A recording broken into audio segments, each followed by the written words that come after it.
మానవాళికి సర్వమానవాళి పాపము నుండి విడుదల విమోచనను అనుగ్రహించుకుంటామై ప్రభువైన యేసుక్రీస్తు వారి ఈ లోకంలో జన్మించిన వాడుగా ఉన్నాడు. ఏంటంటే ఆయన ప్రత్యేకత అని మీరు అడగవచ్చు.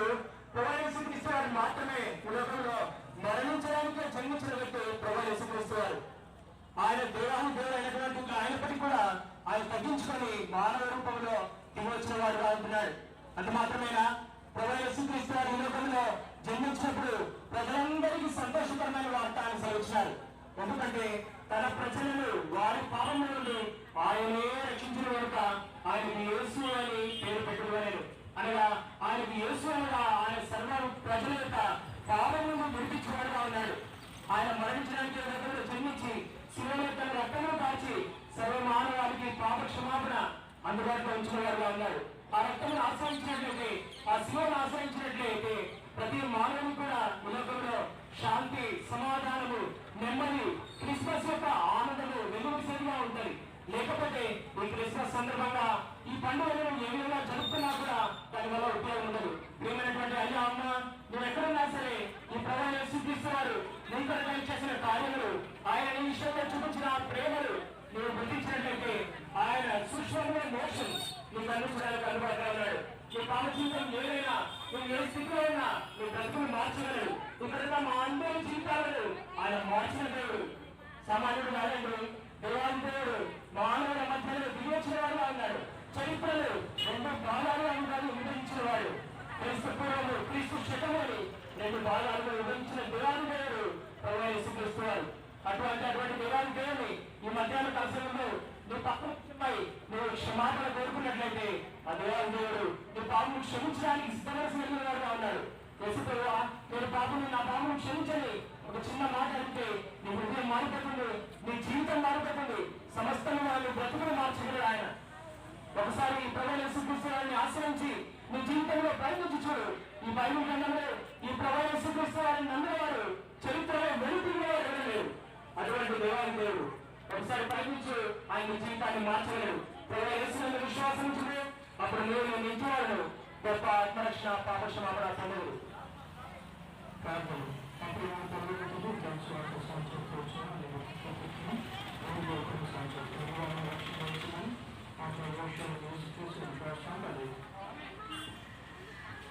ఇప్పుడు చేయమని ప్రభువైన యేసుక్రీస్తు వారికి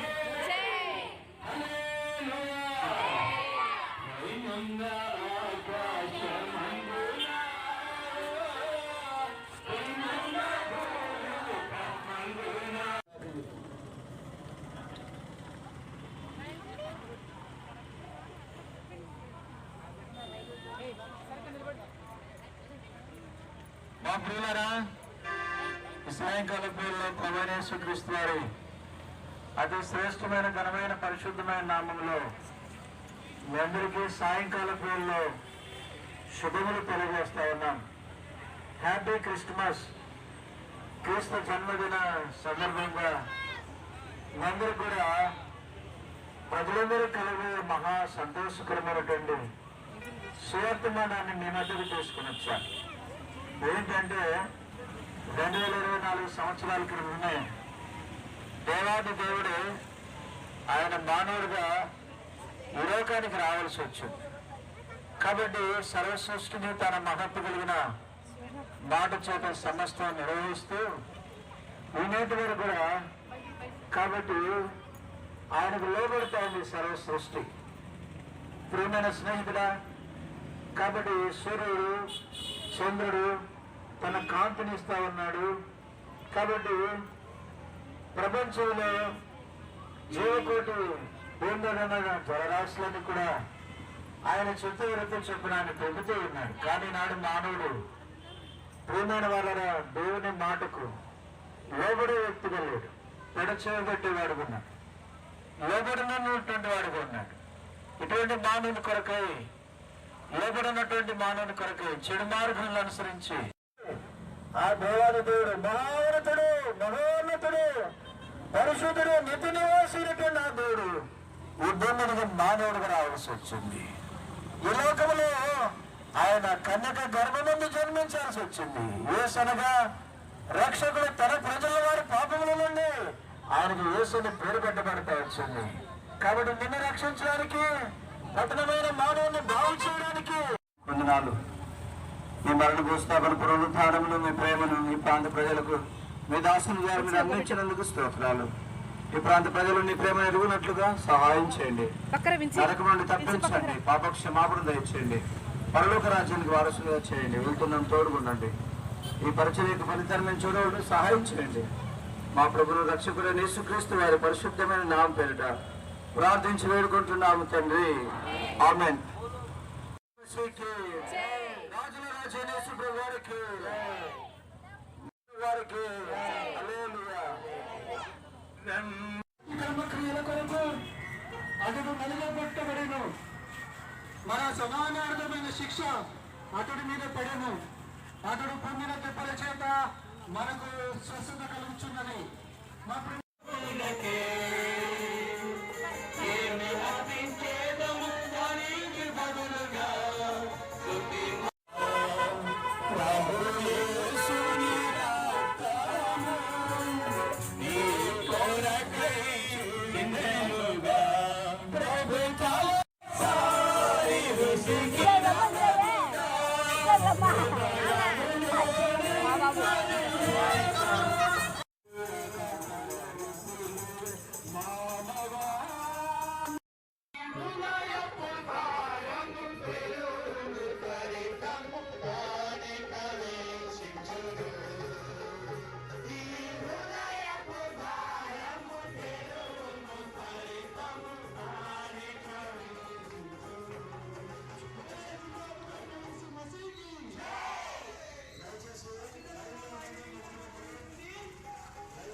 ఇట్రా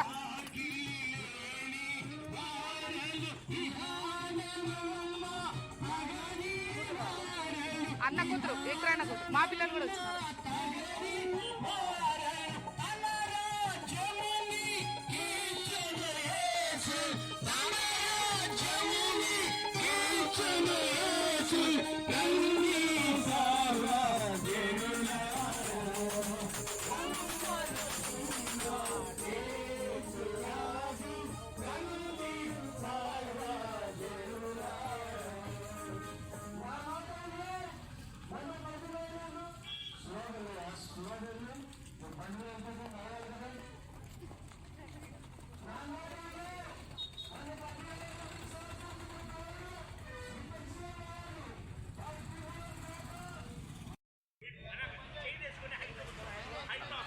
సరేనా.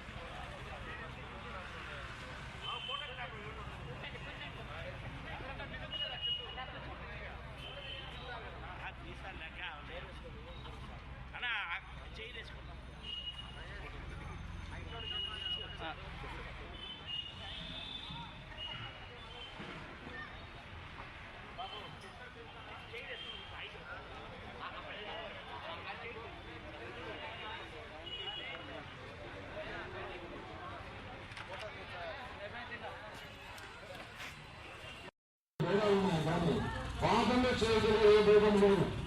పాపని రక్షించకు యేసుక్రీస్తు ప్రభువారు ఈ భేదం కనిపిస్తున్నారు. ఎందుకంటే పిల్లల పాపం జీవితం నిలవము. పాపం